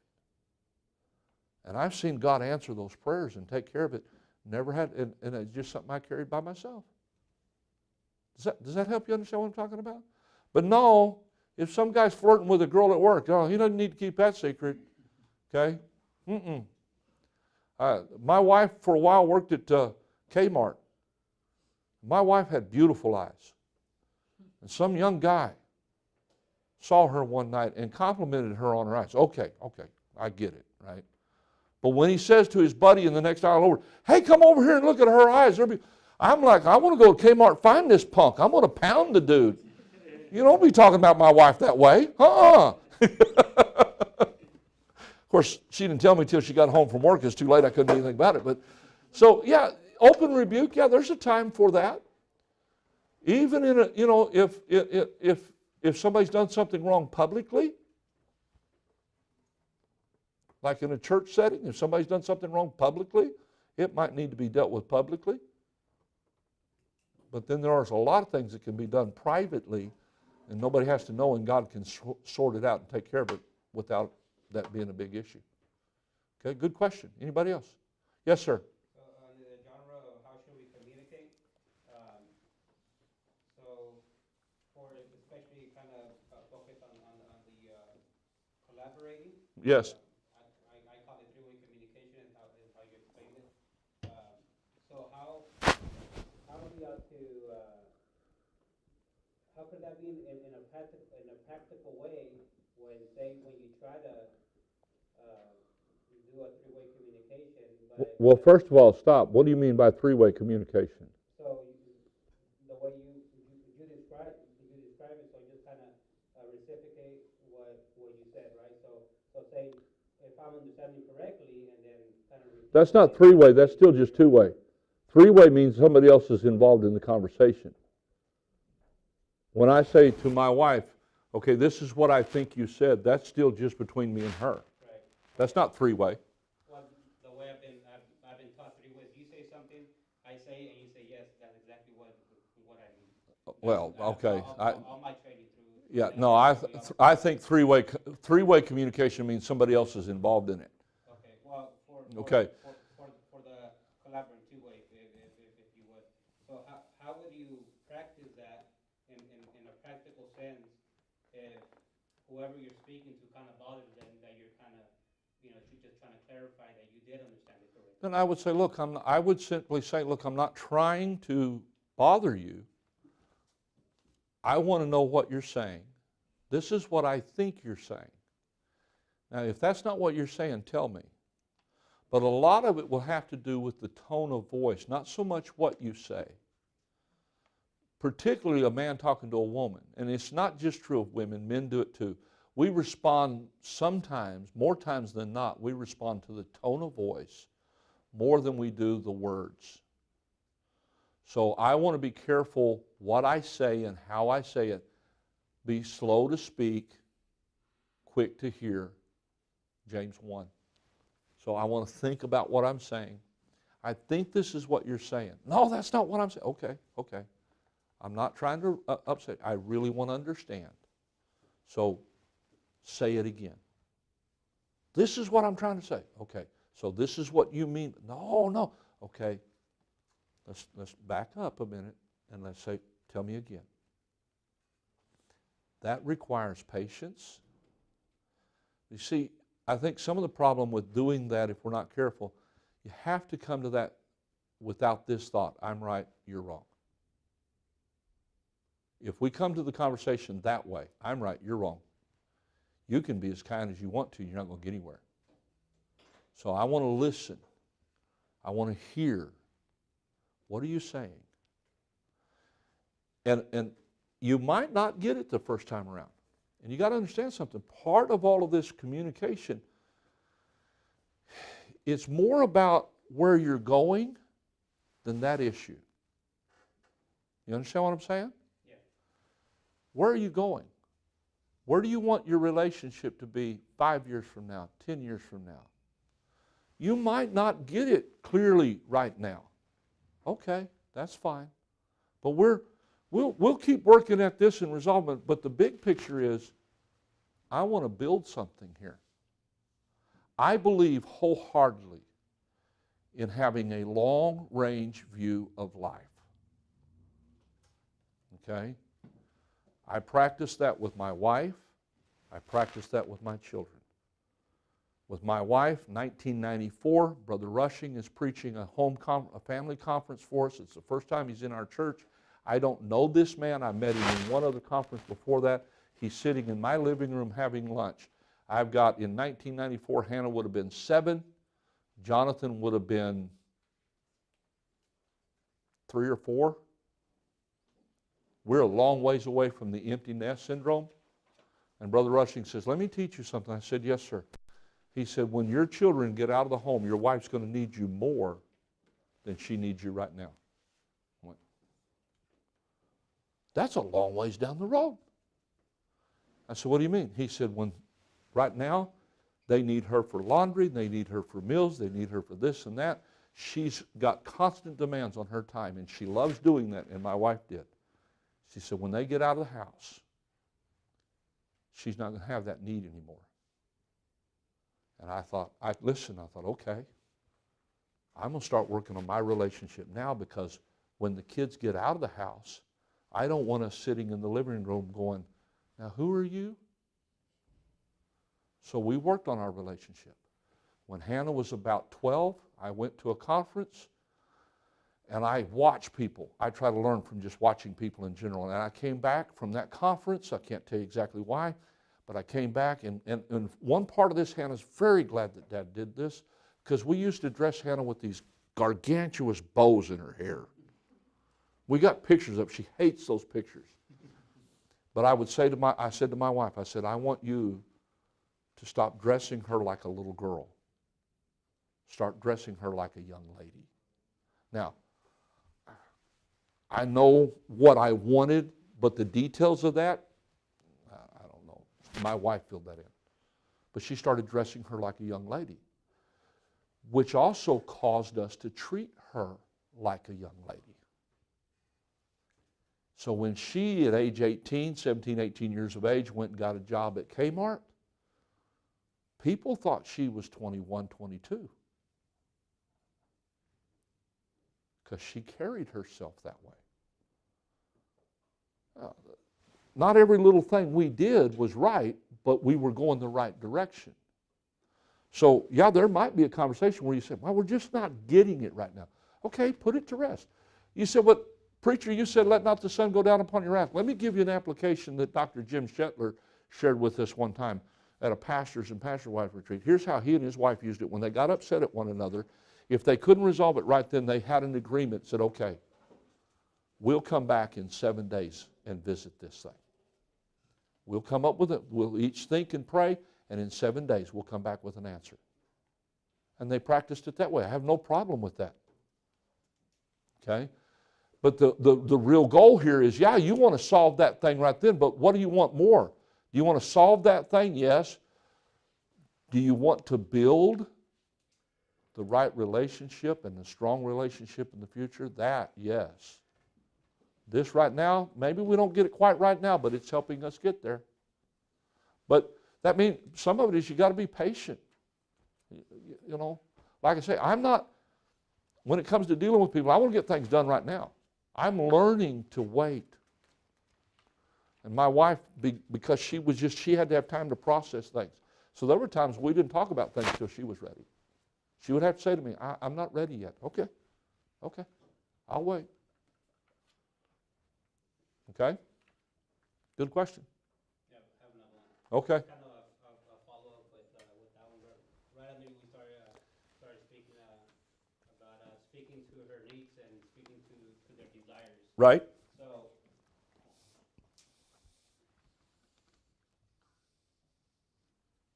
to get those needs and those desires of our any type of relationship, how would it get down to the core if we would have a hard time articulating what are our actual needs and our actual desires if we can't really articulate what we need or what we mean by what we need, Okay. if that makes sense. No, it does make sense. A couple of thoughts. Number one, most people know what they need. Most people know what they desire. So my big question is, why can't they articulate it? And that's my question. Okay. It's probably not because they're not intelligent enough to tell you. Could be fear. They're afraid to say what they think, what they need, what they feel, for fear of response. So if I'm talking to somebody and I sense they're afraid to talk to me, this is how I always operate. I look at me. What have I done to create that fear? What have I done to create that problem? Maybe I haven't done anything, but I'm going to look there first. I'm going to ask questions. Asking questions is a great way to communicate. Just ask simple questions. But the other thing you can do is watch. Pay attention. Look. It's not hard to figure out what somebody likes. Just watch them. You'll see it. And then you don't have to say anything. Just start speaking to that. You know, she likes to go shopping. But I'm a workaholic. I love work. I want to do this. I want to spend time doing this. My hobby is I'm doing this when I get done working. Fine, nothing wrong with that. But she likes going shopping. You know what? I think what I'll do, I'll take a Saturday and take her shopping. I hate going to the grocery store. I do. My wife would get excited when I'd go grocery shopping with her.